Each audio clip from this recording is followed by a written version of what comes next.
What a sunset, huh? That was amazing.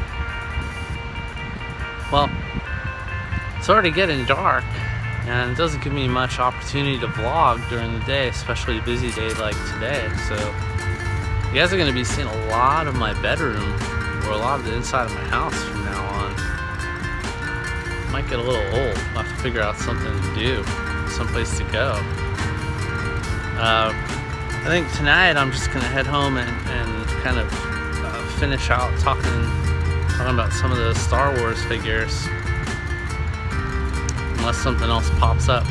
There's like a band playing tonight, but I don't really feel like going. I mean, it's a band that I used to be into, but haven't paid much attention to them. And I was reading up, and they got like a bunch of lineup changes and record label changes, and they think this is going to be their last tour, and they're going on permanent hiatus. Like, it's not really selling it to me, you know. You probably shouldn't tell your fans that.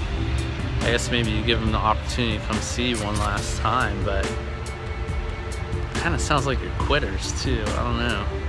Side projects, I guess. But let's jump in the car and head out of here. Get home and get some dinner in me, and then I'll talk about some Star Wars toys. So I haven't really acknowledged the results of the election very much, other than hear some of my coworkers and their thoughts all day long about it. But hey, this holds a lot of weight on their comfort and quality of life, as it does for all of us. But it doesn't make much sense to me to complain.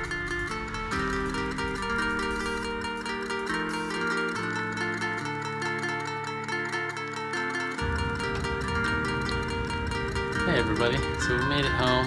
Haven't eaten dinner yet, but I'm kind of antsy, so I'm actually going to go ahead and move the speaker and switch the bed around before I make it up again. So let's try it. Let's give it a shot.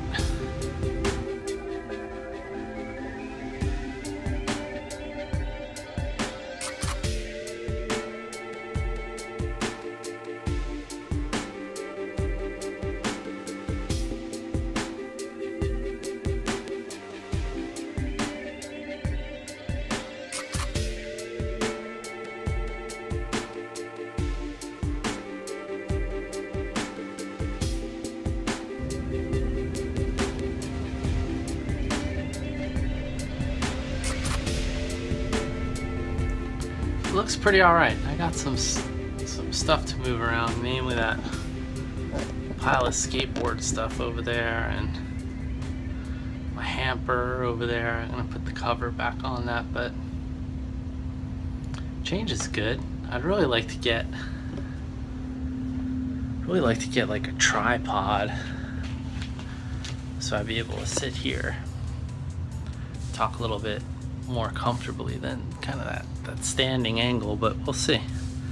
You gotta see how much dust was behind that.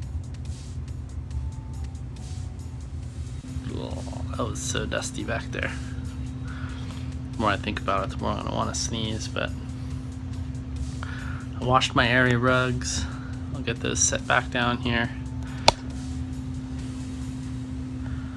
The cabinet's so big, I swear I'll get buried in it someday. For now, let's give it a shot.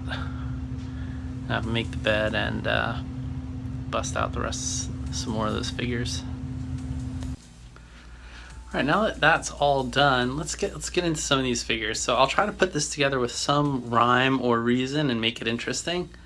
You can't really guarantee it because everything's just kind of thrown in that box, but I'm gonna hook up this camera rig again and we'll start going through some of those loose figures. Got me feeling really nostalgic, you know. So much better to think about than what's going on in. All right, if you gotta start somewhere, you might as well start at the top, right? So again, a really good looking sculpt, and this. What's up with my focus?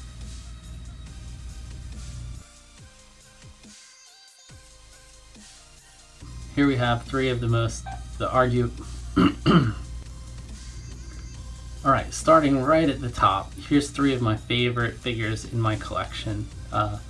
You know, you have the three Sith Lords, Sidious, Vader, and of course Count Dooku. And these are three great toys. This likeness of Christopher Lee is really striking. He has his signature curved lightsaber hilt, and it's a great figure with the cloth cape and everything. This version of Palpatine of Sidious there is again a really great sculpt. It has the nice Force lightning and of course the soft goods, the robes, really awesome. And this Vader is one of the most imposing Vaders in my collection. So somewhere else I actually have an entire, you know, an entire part of my collection that's dedicated to Darth Vader.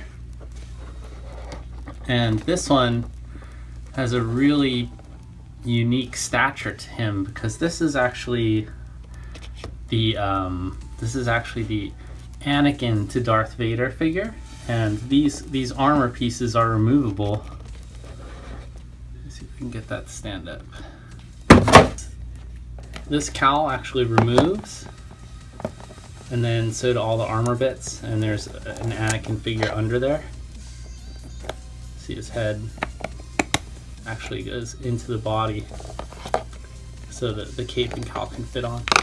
But the really awesome thing about it is how it gives him this massive presence with all that extra sculpt.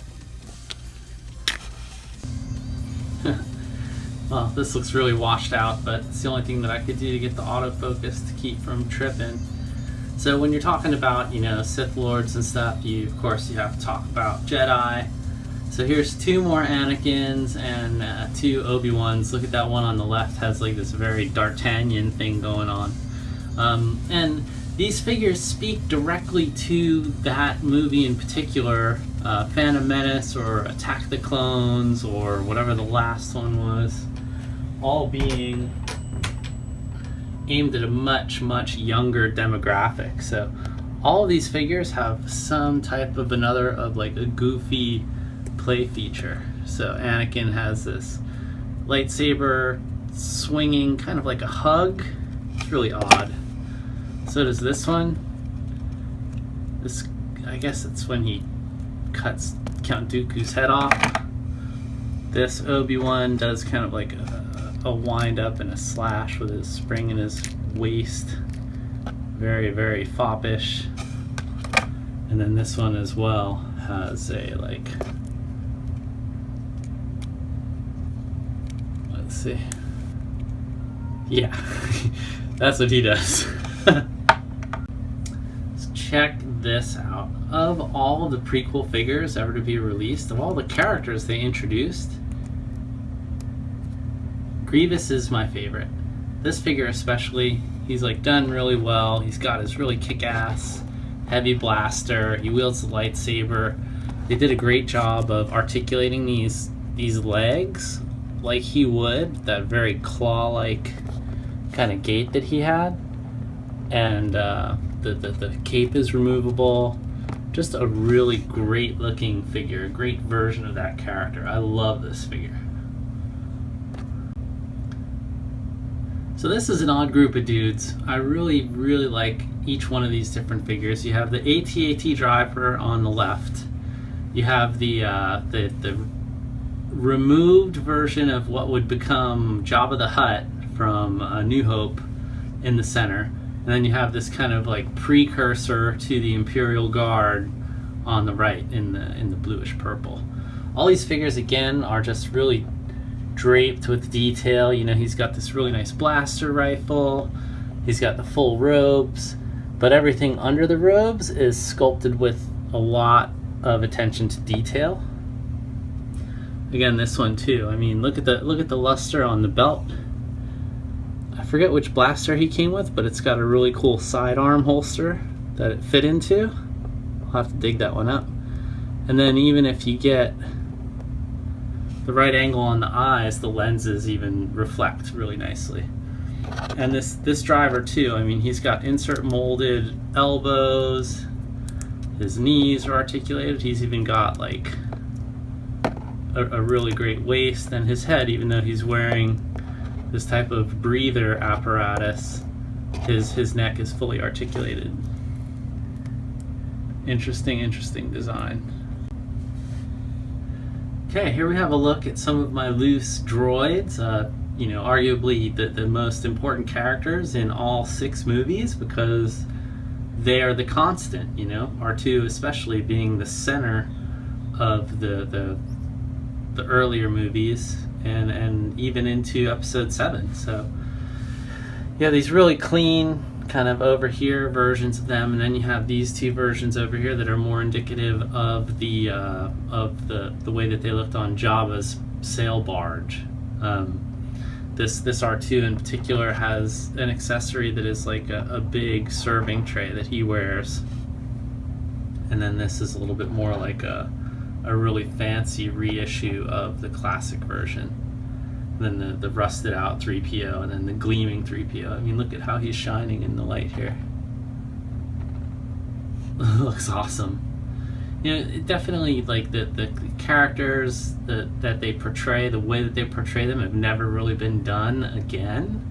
And I guess since the actor that played R2's passing, probably never will. Although I hear that Warwick W. Davis has been tapped to kind of pick up that mantle, supposedly, so we'll see. And Anthony Daniels just gives all the life to 3PO, of course. Hats off to you. So here's another odd grouping. This is interesting to me. It's one thing that I've kind of always respected about the brand, and the way that they handle their merchandising is even the background characters eventually get their turn on the shelf. So here you have one of the sail barge, one of the skiff guard characters. You have 2, one in the front in the foreground and one in the back of like the Bespin guards. This one in particular is handled really well. God, that keeps happening. You'd be surprised how many times these figures have fallen down. Here you have one of the Wookiees. I'm not sure if that's exactly Chewbacca's father or which character from the Wookiees he is, but really great attention to detail on him. And then you have, this is I think one of the medical droids. Not 100% sure. If I'm messing any of this stuff up, please feel free to drop a comment and let me know like which ones were who, and I can get my game straight for later. This, although he's kind of a background character, I'm not sure if he's a Bespin guard or if he's one of Princess Amidala's bodyguards. Just a really well executed figure. Look at the way that his coat like overlaps his waistline. He didn't really get knees, but again in the later figures you have this feature where the blasters actually fit into the holsters. That was everything for this property. You know, one of the things that we never got as kids. So here's a few more of my favorite character. You know, Han, and the one in the front that was like a reissue of the classic, A New Hope version, and then you have the trapped in carbonite in the back there. So the carbonite on the left is made to look like when he's being freed by Princess Leia dressed as Bausch, and then the one on the right is when he's fresh out of the carbonite and he has his carbonite hibernation sickness. So this figure is interesting because he actually came with this carbonite freezing, you know, play feature where you close him in there and you get that spooky kind of impression of the figure here. This used to look a lot better, but over time this kind of spandex has gotten loose. But really interesting, really insightful job by the folks over there. And you can free him. He comes out and he's all blind. So this was interesting, you know, they did these type of elbows that rely on a swivel as opposed to a hinge. I don't know if they were actually that great. especially when it comes to like a reliability and a braking standpoint, not the greatest thing ever.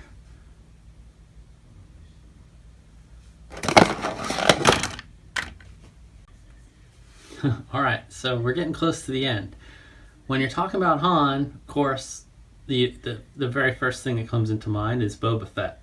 So here we have a couple Mandalorians, Boba Fett in the middle, and then I have two of these Jango Fetts. So you can see the one on the left there, his leg is broken. I have to fix that. And the one on the right is an interesting version of the character. I think he came with a backpack, but I'm not quite sure where that ran off to. Like, let's talk about Boba Fett first. So this Boba Fett came with a comic book set, and he actually has in his backpack this like goofy quick draw action. So again, like a younger style of the character, he did come with some silly comic book, and that's why he's sporting that weird color scheme. This Jango Fett, I have to find his backpack, but he's got this nice feature of his cable, his grappling hook that actually shoots out and is on this cool string. You can do cool stuff with him. And then also his helmet comes off to reveal Jango's face under there. Really, really cool. Well done figure. You can see the blasters fit into his holsters when they're not in his hands. Awesome. He doesn't have knee articulation, but nobody's perfect. That's his deal. And then this is a rare figure. I'll have to dig up his accessories. He did have both blasters, and he had this this flamethrower that came out of his side gauntlet there, but check this out. He is a really controversial figure because he had this magnetic attachment to his head that would allow you to decapitate him like your boy Mace Windu did. So you see this has the embedded magnet, and it had a metal post that actually goes right back on there. Really cool. Very hard to find. Unfortunately, he's a little broken, but he'll be better someday. So the villain that everyone loves to hate, Darth Maul. Both of these figures are pretty cool to me. This one has like this soft, flexible cape and a more or less stylized looking face sculpt. They both wield, of course, his signature dual-ended saber.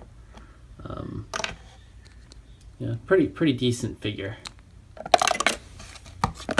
This one is a little bit more of a deluxe version that has a really nice articulation, has this kind of glossy finish on both his boots and his gloves. It's much more truer to the character's look. And they gave him a really cool under tunic that's actually from fabric down here. You can see that. He's got a little bit more of a realistic face sculpt. So I can get that to focus on him. Like a really menacing stare and the horns and everything. A lot more of a grimace. This is a great version of Princess Leia. Sculpted very much like how we see her in the very first appearance in A New Hope. She's got her princessy robes on. She's got the buns tucked away there under the sash. She's got her kind of confiscated Imperial blaster. Really, really awesome job. She's got legs under there. They sculpted this whole dress, but it's kind of hiding a lot of the detail. Just an awesome figure. Well worth her own shot here and feature. Alright, so last but certainly not least, you have the A New Hope Luke on the left. He's not the greatest sculpt in the world, but he had some nice detail to him. The Return of the Jedi Luke. This is probably one of my favorite loose figures to display, with of course the awesome black robes and the green saber. And then this Obi-Wan that's supposed to be the Alec Guinness version. It doesn't quite look like a good likeness to the character, but you know, fun as a displayer. He's got a really nice robe, nice details on it. From the back, he's kind of got the hood. And this one from the side, he's not really a good looking figure, but this Luke is awesome. Tons of detail. He's got the glossy boots. You know, he's really quite posable, so the knee articulation is very well hidden. It's got kind of the ratcheting system in it that Hasbro has kind of perfected over the years. It allows him to maintain good poses. Great likeness to Mark Hamill. Let's see if I can get it to focus on him. Kind of that rough expression that he had after, you know, the torments of making the films. And of course the gloved hand and the green lightsaber. That was just my favorite crap when I was a kid. He is awesome. This is an awesome figure. And now I have to clean up all this stuff. There's just figures everywhere. Over here I have some stuff on display. So this, noteworthy, this is the prototype Boba Fett armor. This was made as a test to get funding for the movie. He was all in white. I think the actual prototype armor had a bed sheet as his cape, not quite a white cape. And over here you have the Black Series Ewan McGregor Obi-Wan. Then of course my favorite villain to date, Kylo Ren. This is the Starkiller base version that you can see there behind the Knights of the Slice. And then back there is my Sideshow collectibles Boba Fett with his come and get some posing. And there's some definitely some stuff that I didn't cover that's not quite in the figure realm. So you have some Tauntauns and a Dewback, third Tauntaun, Jabba, but Jabba's kind of missing his arms. Then there's a few pieces here that I actually worked on. The chopper clock, these two voice changers. There's some Bluetooth speakers down there. So I have had the fortune of like actually working on some official product. And then in there you can see some extra lightsabers and stuff from my 12-inch figures. Yeah, so, you know, somewhat astonishingly, this is really just this one box is really about 1/4 of my Star Wars collection. I have a lot more stuff that's in package, a lot of vehicles, and my favorite thing to collect was the 12-inch figures, so more or less like the 1 to 12 scale, I think it's called, or 1/6 scale. 1/6 scale, yeah. So either way you slice it, I'll break those out for you guys sometime soon. Hit the like button. Let me know that this wasn't kind of like a total waste of your time. I'm not sure how many of you guys in my audience are fans of Star Wars or of action figures, but they're definitely near and dear to my heart, as you can tell. So thanks again for watching. I hope this isn't like 60 minutes long, but it might be. Okay, I gotta go clean up all this stuff.